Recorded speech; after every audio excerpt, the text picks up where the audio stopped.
Rajahmundry urban Janasena party ఇన్ఛార్జిగా అత్తి సత్యనారాయణ పునర్నియామకం. గడచిన 6 నెలలుగా సస్పెన్షన్లో ఉన్న అనుశ్రీ సత్యనారాయణ సినిమా డిస్ట్రిబ్యూటర్లు, థియేటర్ల యాజమాన్లు మధ్య వివాదంలో చిక్కుకున్న సత్యనారాయణపై విచారణ జరిపిన పార్టీ అధిష్టానం ఆరోపణలు అసత్యాలు అని తేలడంతో మళ్లీ పార్టీ ఇన్ఛార్జిగా బాధ్యతలు అప్పగింత. మా అధినేత పవన్ కళ్యాణ్ నాకు రాజకీయ పునర్జన్మని ఇచ్చారు. నా మీద నమ్మకంతో మళ్లీ నాకు పార్టీ బాధ్యతలు అప్పగించారు. నా మీద ఉన్న అభియోగాలు సినిమా రంగానికి సంబంధించినవి, పార్టీకి సంబంధించినవి కావు అని అన్నారు.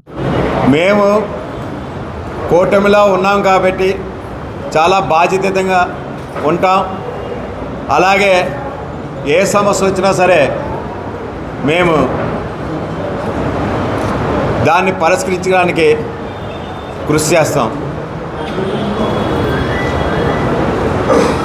అంతేకాదు, రాజమండ్రి సిటీలో మరింత బలోపేతం చేస్తామని నా మీద నమ్మకం ఉంచి మరొక్కసారి నన్ను ఇన్ఛార్జిగా చేసినందుకు మీ అందరికీ సభాముఖంగా మా నాయకులు, జన సైనికుల మధ్యలో కూడా మీ అందరికీ కూడా మేము చెప్తున్నాం, 100% జనసేన పార్టీని మరింత బలోపేతం చేస్తామని మరొక్కసారి తెలియజేస్తున్నాం. Thank you.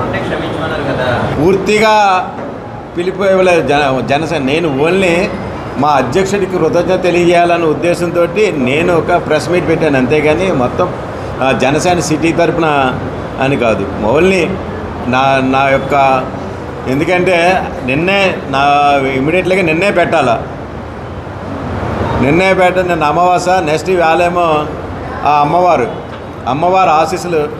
ఎందుకంటే మా వెలువేల్పు కనకదుర్గమ్మ, మా అధినాయకుడు వారాహిమాత భక్తుడైన ఆ అమ్మవారి ఆశీస్సులతో తీసుకుని ఈరోజు ప్రెస్ మీట్ పెడతారని ఓన్లీ మిమ్మల్ని కలవడానికే. కానీ ఇది నా వ్యక్తిగతంగా నేను దేవుడి మీద భక్తుడు ఫీల్ అవుతాడండి. చెప్పండి, దేవుడు పరీక్ష పెడుతుంటాడు అంతే. ఇప్పుడు ఎవరికైనా సరే మీరు మా దేవుడు నన్ను మర్చిపోతున్నావు నువ్వు అని ఎన్ని చేయొచ్చు. అందుకని ఆ భగవంతుడు నాకు మా పవన్ కళ్యాణ్. సార్ నేను ఎమ్మెల్యే గారితో కూర్చుని అసలు ఏ విధంగా గతంలో మేమందరం ఒకలాగా ఉన్నాం, అసలు ఏమీ లేదు, అంతా ఒకటే అని ఆయన తెలియజేసి ఏ విధంగా అంటే నా ఉద్దేశం మ్యాక్సిమం అందరికీ ఇచ్చేసే ఉంటారు. ఒకవేళ ఇవ్వకపోతే ఎందుకు ఇవ్వలేదు ఏంటి ఆయన కారణాలు తెచ్చుకొని, ఎందుకంటే వాళ్ళకి నేను సమాధానం చెప్పాలి కాబట్టి మా జన సైనికులకి నేను వాళ్ళని కూర్చోబెట్టి చెప్తాను. ఏంటంటే ఒకటి మాత్రం గుర్తుండించుకోండి, జన సైనికులు కానీ జనసేన నాయకులు కానీ ఎవరో కూడా పదవిని ఆశించరు మా వాళ్ళు, ఎవరు ఎట్టి పరిస్థితుల్లోనే. ఎందుకంటే మా పార్టీ పెట్టినప్పటి కాడి నుంచి మేము అందరం ఉన్నాం, మాకు ఏనాడు పదవులు లేవు. అలాగని పదవుల కోసం మేము పాకులాడలేదు.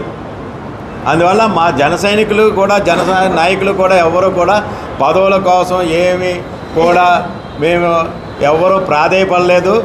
ఇస్తే తీసుకుంటాం, లేకపోతే మా పార్టీకి మాకు మెయిన్ ఏజెండా ఏంటంటే శ్రీ పవన్ కళ్యాణ్, మా దేవుడు పవన్ కళ్యాణ్, ఆయనకే. అంతేకాని వేరే ఏజెండాలు ఏమి ఉండవు మాకు. అవన్నీ అయినందుకే కదండి నాకు ఇచ్చేసి. అది 100% పార్టీ మీద కానీ పవన్ కళ్యాణ్ గారి మీద కానీ కూటమి ప్రభుత్వం వచ్చిన తర్వాత ఆయన చేస్తున్న పనులు కానీ ప్రతి ఒక్కరిలోనూ కూడా సామాన్య ప్రజల్లో కూడా ఆయన మీద చాలా గౌరవం పెరిగింది. దాన్ని బట్టి పార్టీ విపరీతంగా పెరిగింది. ఆ పెరిగిన ఆపర్చునిటీని మేము పార్టీని మరింత బలోపేతం మాత్రం 100% చేస్తామని మరొక్కసారి, అందులోనూ ఈ విషయంలో మీ అందరి కోఆపరేషన్ కూడా ఉంటుందని మనస్ఫూర్తిగా కోరుతున్నాను. సో మీరు చెప్పింది ఎలా ఉందంటే, ఇది నా తప్పు అన్నది పార్టీకి సంబంధించింది కాదు, వ్యాపారం సంబంధించి సినిమాలకు సంబంధించింది, అంతేగాని వేరేదేం కాదు ఇది. అందువల్ల మామూలుగా వాళ్ళు చేసిన వాళ్ళు మా పార్టీ వాళ్ళు ఏం కాదు, వాళ్ళు నా మీద అభియోగం చేసిన వాళ్ళు మా పార్టీ వాళ్ళు కాదు. అందువల్ల అది మనకు సంబంధించింది కాదు. వాళ్ళ ఏంటి ఆ భగవంతుడే ఉన్నాడండి. రోజు చూసారా ఓపెనింగ్స్? ఈరోజు నేను సినిమా ఇండస్ట్రీలోకి వచ్చి 35 సంవత్సరాలు అవుతుంది. నేను ఈ ఓపెనింగ్స్గా కానీ సినిమా ఇండస్ట్రీకి సంబంధించిన కూడా కనివిని ఎరగని ఓపెనింగ్స్. నైజాంలో అయితే టికెట్ ముక్క కూడా దొరకటం లే.